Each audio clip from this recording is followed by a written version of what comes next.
Hello and welcome to World Talks on TVP World with me, Ashim Kumar. The campaign ahead of Poland's presidential election is entering a crucial phase with just 60 days left until the first round.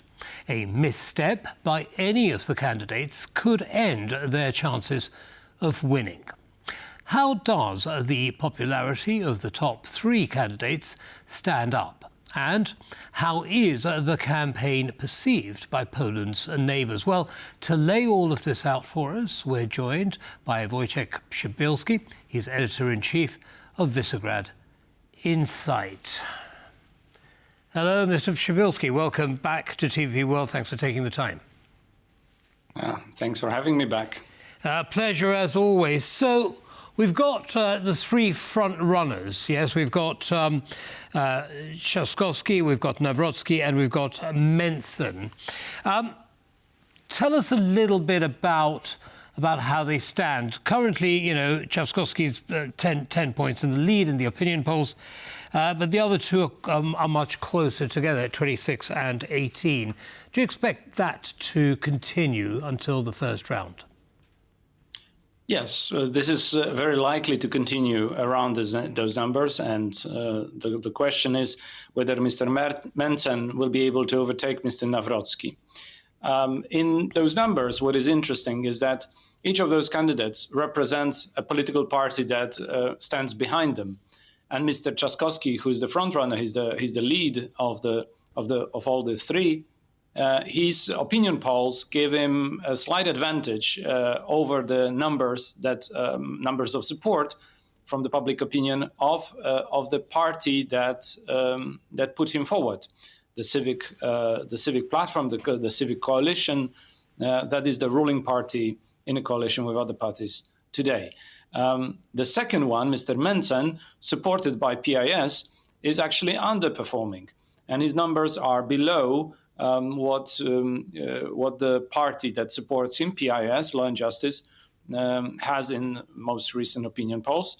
Now, the biggest advantage to his own mother party is by Mr. Mencen, the third one, who, according to various polls, well, not the one that I see here on the screen, is nearly equaling to Mr. Nawrocki, and that would give enormous premium to his party. So, of course, we will see the actual numbers only after the votes are casted. We'll see them at the ballots.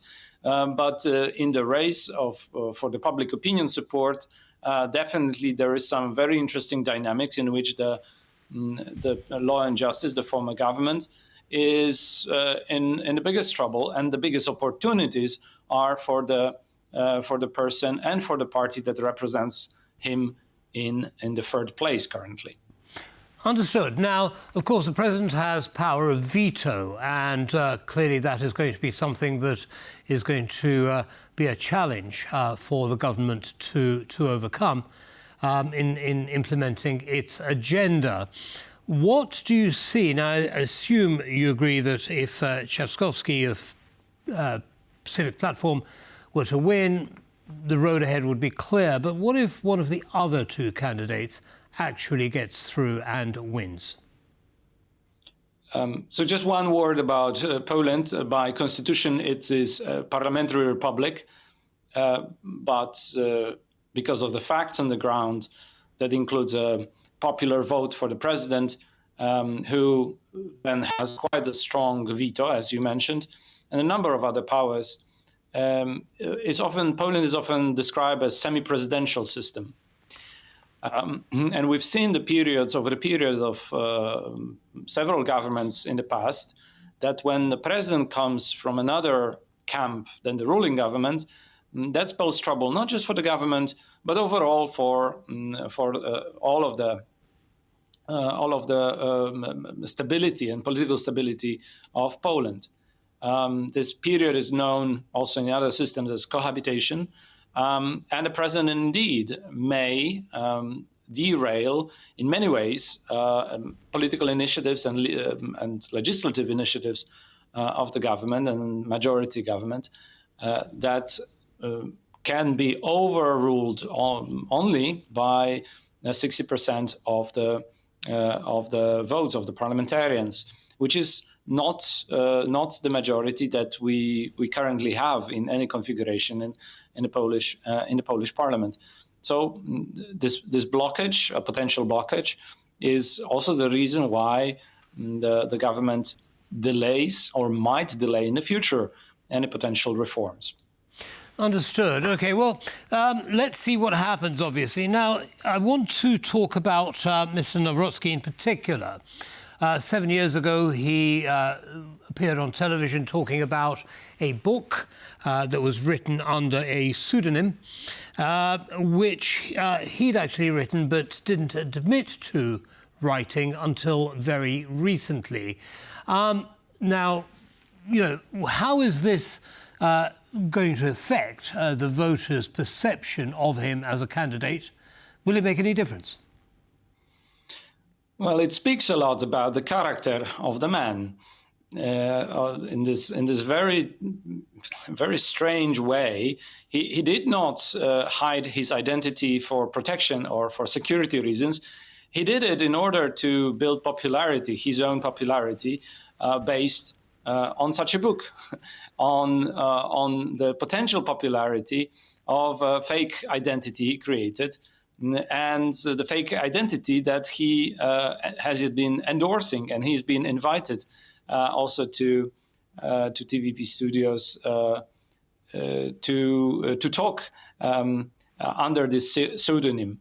So he's been creating a fake profile, which is a very analog way, and it's very interesting, and of course great for investigative journalists and for different movies about political scandals, but it's not great in terms of winning more votes than he already enjoys. His chances, therefore, of getting more votes that would get him closer to 50% in Poland are thin, slim. I would call them next to zero. And despite that he's still running, he's not withdrawing, I would say this is just now a matter of running for the sake of keeping the numbers. And the party may hope, the party that supports him, may hope that Mr. Nawrocki will not start losing the votes, because that would bring havoc on the party itself. Okay, now talking of fake profiles, of course, one of the issues that has been shadowing many elections around the world, in the West and the US and Europe, is Russian online interference. How well prepared is Poland to defend against such interference in these elections? There are many ways you can prepare. One is media literacy. It's not the highest, but it's not the lowest in Poland. The other one is the media environment, which in Poland is quite diverse and pluralistic, with quite a lot of independency, and that is a source of some resilience and protection. But of course, as you mentioned, in the digital realm, that is bringing quite a lot of people online from the youngest cohorts. We see that Russia takes a portion of this electorate on board with some of the key messages. That is most represented by the support for Mr. Mencen, whose number of issues that he's been bringing forward have been in line with strategic communication sponsored by Kremlin. From minority groups, anti-Semitism, divisions with the US, anything that Russia might wish for Poland would do in order to undermine its security position in the broader West, Mr. Mencen and his grouping has been already putting forward. It's easy to amplify his messages, therefore, and importantly, because users of internet predominantly are younger generation more than the older one. Those groups are also less familiar to the old tactics used for centuries by security systems of Russia, to sue divisions in Poland, you can see that the capital of the social capital, the political capital of Mr. Nawrocki is also circulating around exactly these groups, which is hard to fight, which will take some stamina from the other contenders. And the last and the most important things will be about the political leadership and the character of the front runner, who will eventually have to deliver messages to counter the narratives of Mr. Metzen and to convince, not just be reactive, but to convince to a better message, more of a message that is a leadership message behind a completely different path that would be sponsored by Well, we should be Moscow. watching very carefully, as I'm sure you will be, Mr. Przybylski. We hope you'll come back and share your expertise and analysis with our audience soon. Have a good evening, sir. Thank you. Have a good evening. Good evening. And that's all from us in this episode of World Talks. Goodbye.